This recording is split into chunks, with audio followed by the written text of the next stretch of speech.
What makes successful entrepreneurs different from the rest of us? Are they more risk-seeking? Do they have better ideas?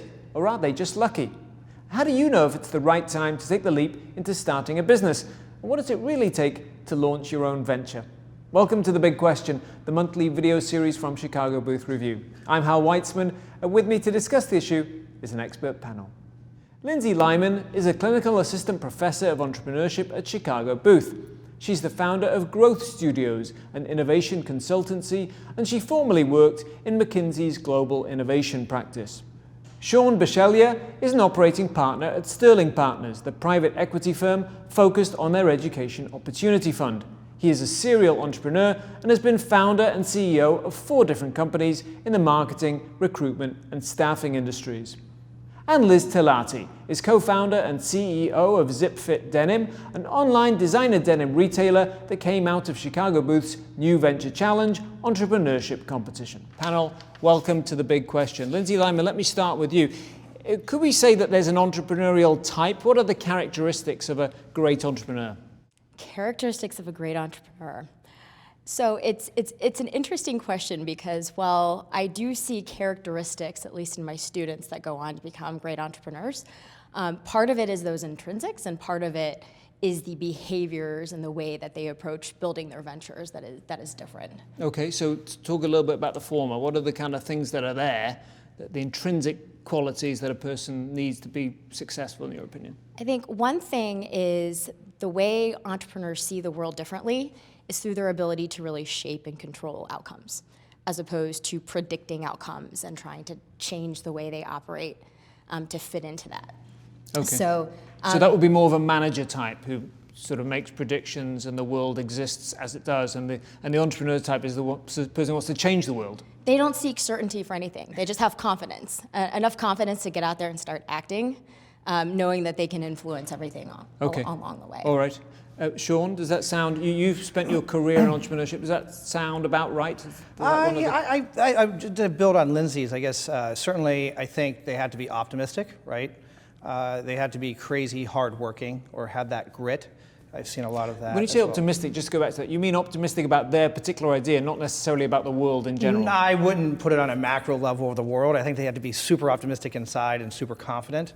They had to really have that hard work, that really hard work ethic, because as they will find out, it takes a lot of work to be a successful entrepreneur. Okay. Liz, what about your experience? Has it been... I think you have to be a little crazy, first of all, if you're going to be an entrepreneur. The odds are not in your favor, so your likelihood of failure is very high, which is at 98% or higher.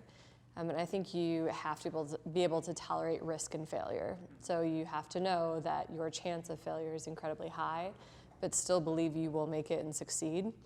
So maybe you're a little, at the early stage, a little irrational, but you believe wholeheartedly that you will succeed.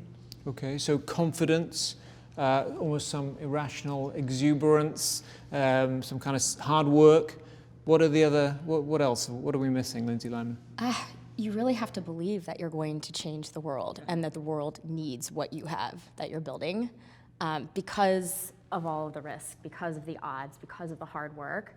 In order to overcome all of those challenges, you really have to believe that the world needs what it is that you're building. Okay, now how would someone know if they listen to what everybody said and that sounds like me? How would you know if it really is you? I mean, how could you test it out? Can you pitch people, your friends and family, or what's the best way to start out?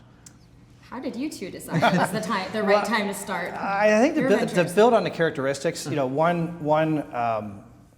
one thing we've seen as a factor, believe it or not, and I'm not sure if everybody buys into this, is Gladwell's tipping point. So if you look at that characteristics, a lot of entrepreneurs had a life event. It might have been divorce or death or moving, something really traumatic, unemployment, where it gave them that resiliency to really try to succeed. So we, or maybe myself, is super resilient, right? And not sure if you buy into that type of data and that type of research that has been done, but there's always like a certain life event that's happened in their childhood or even as an adult that really allowed them to be super resilient. Mm-hmm. And they do say that sort of losing your job, for example, forces you to make a big decision, which might be to start a new venture. Yeah, or moving as a child. You know, if you sat, you know, in one town for 10 years, or you had to drop out of school, or, you know, something happened along in life, we've seen those be pretty much consistent with super, you know, great entrepreneurs. Mm-hmm. Liz, what advice would you give someone who thinks they might be the right kind of person to be an entrepreneur, be successful, but isn't quite sure? What advice would you? How would they test that out? I think they have to find the simplest possible way to test their product or idea without $100,000 of investment capital. Literally, how can you build a first version of your product to see if it works? My version of ZipFit was I took my computer and a measuring tape along Michigan Ave and measured jeans for 3 weeks. And then I took 100 guys out shopping and said, this will fit you and this won't fit you. So it was the simplest possible way I could do it, because I had sat in classes at Chicago Booth and literally could not sleep afterwards. I was so excited about what it could be and what ZipFit, the future of ZipFit, would be. Mm-hmm. How do you get over the problem, Lindsey, Lyman? You know, someone wants to build something. In your case, you had this very tangible thing you could do, Liz. But someone wants to build something that isn't there. They want to change the world in the way you describe, and they start telling their friends and family about it, and the friends and family think it's wonderful. They might even put money in, but this doesn't necessarily mean that it's going to be viable, does it? Or oftentimes they have the opposite problem of everybody telling them it will fail. And in fact, at this school, we are trained to find all of the reasons that things will fail and less so much on what will work. But what I tell entrepreneurs is really tease out the top risks or unknowns. What are the most critical assumptions on which your business hinges? And go out and test those things. You don't have to build the whole spaceship. Build the component of it that's the most risky to start to learn and iterate as a starting point. Okay. Sean, you've been through these multiple entrepreneurial journeys in your career. What do you advise people about when is the right time? It probably, to some people, it probably never seems like the right time, and to others, it probably always seems like the right time. Can you give us some guidance? Yeah, I don't know when there is a right time. I mean, I was 15 when I had my first company. I was in high school. I ran a little food business. And then from there, I just continued building and selling companies and being an entrepreneur. So I can't say it's an age, and I can't say it has anything to do with an internal satisfaction. I think a lot of people want to be an entrepreneur because they're not internally satisfied with their current job, or they're just might be in a wrong career path. Doesn't mean that they should be an entrepreneur. So I think it's going to go back to what we've been talking about earlier, which is if they have an idea, it might change their world, or just might be super passionate about it, that might be the time to try to be an entrepreneur. Okay, you mean regardless of kind of the macroeconomic conditions or the stage of life the person is at? Yeah, I mean, I don't know if you could be 16 or 66, right? I mean, there's a lot of case histories around, you know, fabulously successful entrepreneurs. So I don't think there's a age, you know, bottom or top, but I think it has to do with that internal passion. You know, I also think that you know, you go back to some of the characteristics. It's almost an internal calling to be an entrepreneur, right? Because we may talk about this later about, is it a learned or not? And I think just that inside passion is super helpful. Going back to timing, it was interesting that you raised that if you look at success rates of companies, and there's a lot of data that tracks, you know, how many companies, new ventures are in business 2, 4, 7 years, et cetera, that curve looks very similar whether companies were launched during a recessionary time or a boom economy. But what does change is your ability to get capital to start the business. And so sometimes that's a consideration in terms of when's the right time to launch, when can you get capital. But success rates look very similar regardless. Okay, and that has something to do with the people then, or how do you account for that? That's just, you know, when is the right time to launch a business? It's a combination of passion, life stage. Everybody has different life circumstances. When do I have the right idea that I'm passionate about? Mm-hmm. But oftentimes practical considerations come into it. You know, can I actually fund the venture? Right. Is this the right time to do that? Right. But Sean mentioned, for example, that, you know, people, if they're dissatisfied with their job or even lose their job, they're more likely perhaps to take the leap. Is that then a bad sign? You know, should you do it when you're actually happy and perfectly comfortable, because then you know it's really the right thing to do? I think that's a personal question, but it is interesting. You raised kind of the point of necessity-driven entrepreneurship versus opportunity-driven entrepreneurship. And if you look globally, the U.S. actually has one of the lower entrepreneurial rates of countries across the world. You see a lot more entrepreneurship in emerging economies for that reason. Right, people just creating their own jobs. I don't have any other options. Right. And so entrepreneurship here is, in the US at least, is a lot more opportunity driven, but the necessity driven entrepreneurship does come into play in a lot of those life events. I suppose the flip side of that is that everybody in the United States who starts a venture believes that eventually they'll be, fabulously successful. Whereas most of the people you're talking about, so it's more like a subsistence business, right? Yeah. Around the world. Liz, you started your company when you were an MBA student. That was presumably a good time to do it. I mean, what would you advise someone who's been through, their career and comes later on and has an idea but isn't sure if it's the right time to start a new career? What would you advise people? Yeah, probably the thing that most people don't want to talk about but should is to make sure they're financially okay going into it, because there is a long period of time where you have no salary, and it's always longer than you plan on it being, especially if it's your first venture, because very few people will back you. So I always say make sure you're comfortable, even more comfortable than you should be going into it, because if the world was full of entrepreneurs and that's all there was, it would fall apart. So I'm always big that we need a balance of both sides of entrepreneurs, those who want to work with an early stage company, and then those who are in corporate America. So I think we need all of them, and there's nothing wrong if entrepreneurship is not the right path for you. Absolutely nothing wrong. ZipFit would not be where it is today if everyone was a pure entrepreneur. So I'm very thankful to have the different phases of people sort of going through that life cycle. Okay, for someone who's preparing to take this leap and start their own venture, they're doing a lot of research, collecting a lot of data, maybe doing market studies, creating a minimal viable product or whatever. How do you know when you've done enough research and then you just need to get on with it? Because some people might have the tendency to do more and more research, or conversely not to do enough. Sean, what are your thoughts on that? I like her going down Michigan Avenue and that kind of research.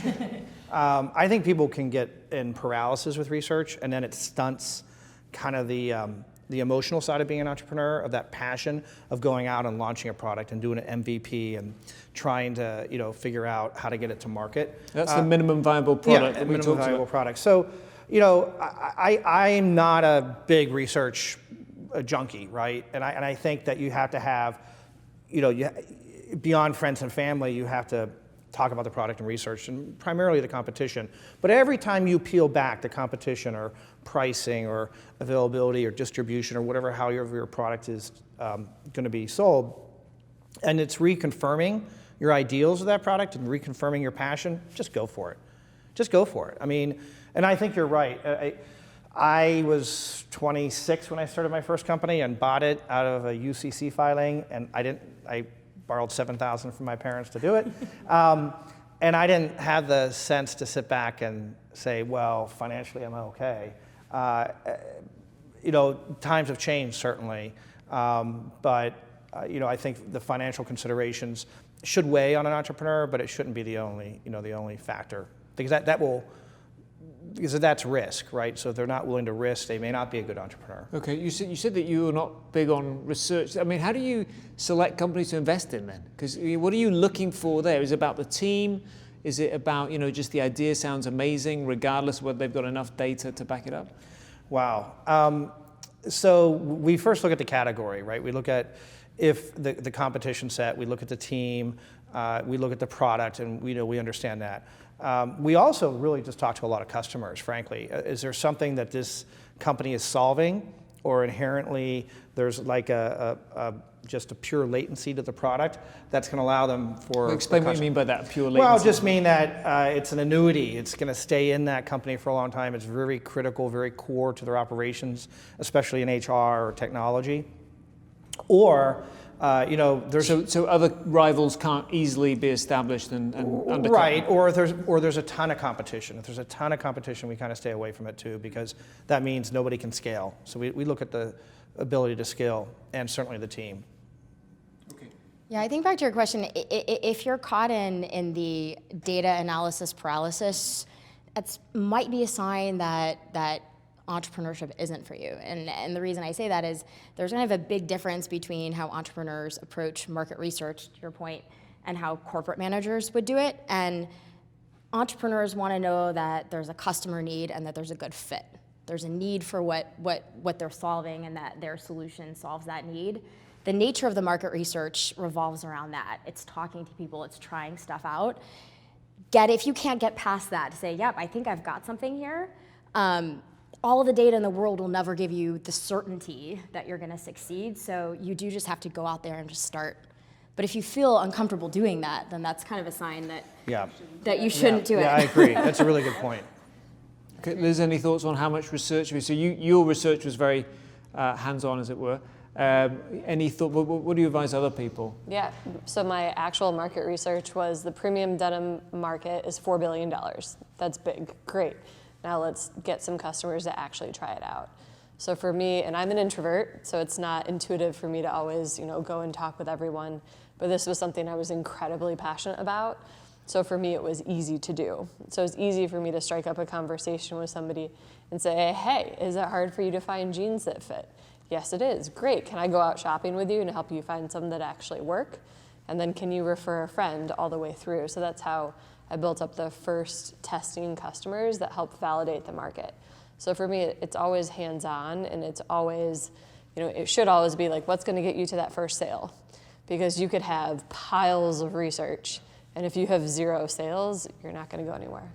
Okay. Lindsey, Lyman, one of the things that presumably holds people back is risk. They just don't like the idea of not having the income or running something and failing. How do you help people think about risk, or do entrepreneurs think about risk in a different way? It'd be interesting to get your opinions, and I think if you ask at least most entrepreneurs that I'm close with, they don't see themselves as risk takers and risk seeking. They see themselves as really good risk managers. I know what the risks are, and I'm confident that I can navigate around them rather than being paralyzed by them. And so that's kind of the mindset of, I know risks out there, I know things are not gonna go the way I plan, and I'm gonna embrace that and work around it rather than finding 100 reasons to convince myself not to launch. But how do you balance that with what you said before, which is finding all the things that are wrong about your idea, making sure it's really road testing it, making sure it's really robust, but at the same time, sort of not listening to them too much and having confidence in your idea and managing those risks? How do you balance those two things? It's all about the confidence. Be aware of what the risks are, but have the confidence that you can overcome them. I see. I think a lot of people overestimate risk to some degree. You can never know everything that's going to happen. Having a mindset of things are going to happen, and I'm going to embrace that and use that as an opportunity to either make my business stronger, change it, pivot, etc. Yeah, just to build on Lindsey, I don't think when you're in that early entrepreneurial stage that they're even considering risk. I think they're intoxicated with the idea. They're passionate about the idea. Is that a time when they should consider risk? No, I think just let it roll, because then later, after revenue comes in and you build a sizable business, or you start hiring people and you have costs and expenses, then they start thinking about risk. They internalize it. They think about risk, about not being successful, about not selling enough, not about making payroll. And so they start internalizing those risks very rapidly at monumental amounts of time every day. So I think in the beginning, they're not thinking about risk. They rationalize it because they're intoxicated with the idea, and then they just go, and then I think they start internalizing the risk later, after they start getting revenue and hiring people and having budgets. Okay, but then it's productive to have to think about risk at that stage? I'm going to turn that over to you. I mean, I think is that what happened with you, Liz? I mean, did you sort of start out not thinking about risk at all, and then slowly it became you have people who are depending on you and customers and all the rest of it? Yeah, so it was a very safe place to start at Booth, right? Everybody talks about entrepreneurship. You can take a class every day if you want. So for me, it was a good place to test it out. And then my goal coming out was that I could financially support myself and I would be okay. And I was okay. Life was challenging at moments.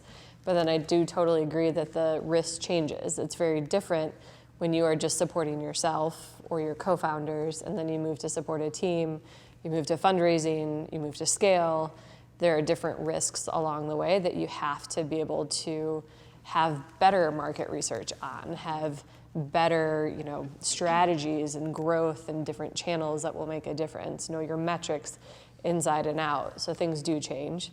But I think that it's just keeping that mindset that you're okay with the change, and also recognizing the fact that you may be an early stage entrepreneur and not a late stage entrepreneur. Very few people do the complete journey. We're still pretty early stage at ZipFit right now. So explain that distinction. The early stage would require what, more passion and drive and. It's more passion, drive. You're a little bit more irrational. You will plow through a brick wall. You're going to be the number one salesperson. No one should be able to sell better than you because you're so passionate about it. You don't have that fear of failure.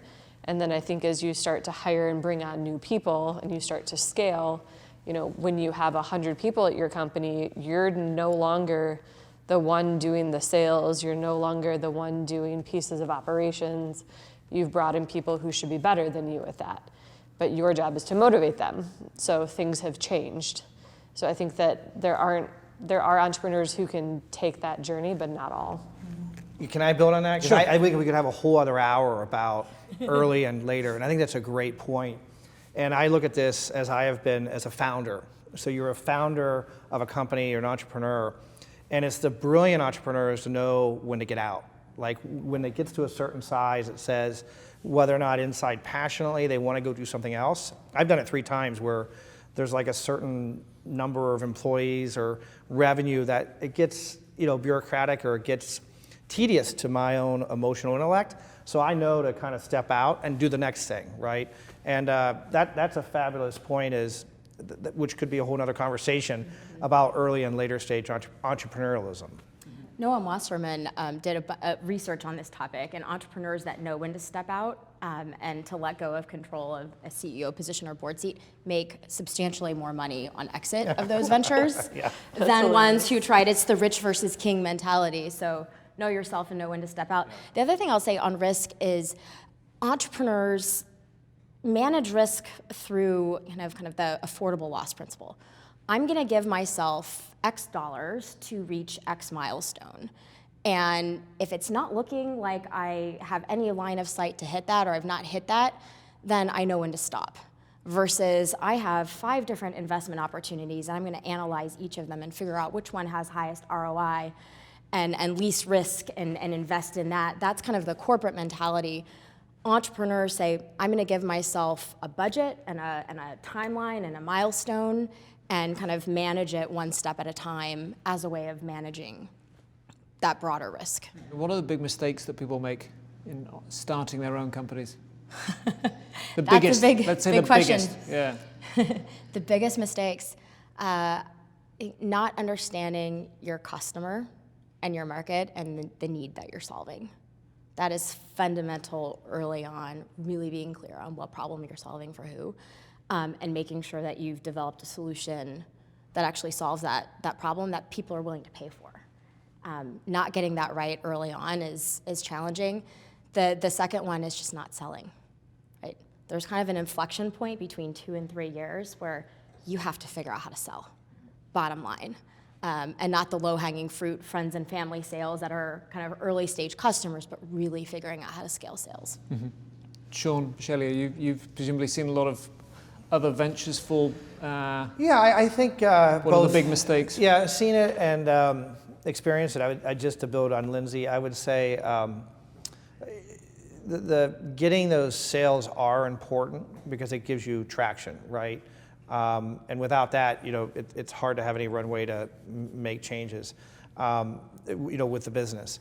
The other thing is, I think we've talked about it earlier, is know when to quit, and that is the hardest thing for an entrepreneur. I've done 4, I'd say 3 great home runs and 1 single, right?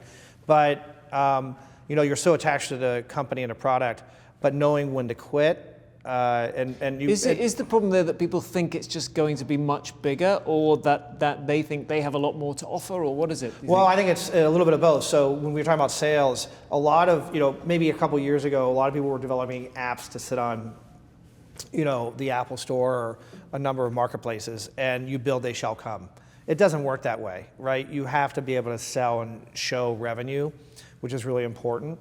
And I think if you can't do that, you just stay on with that belief and you don't let go. But maybe it is a budget they set, and that is one mechanism, or it's a personal circumstance that you might have where you have a set time or goal.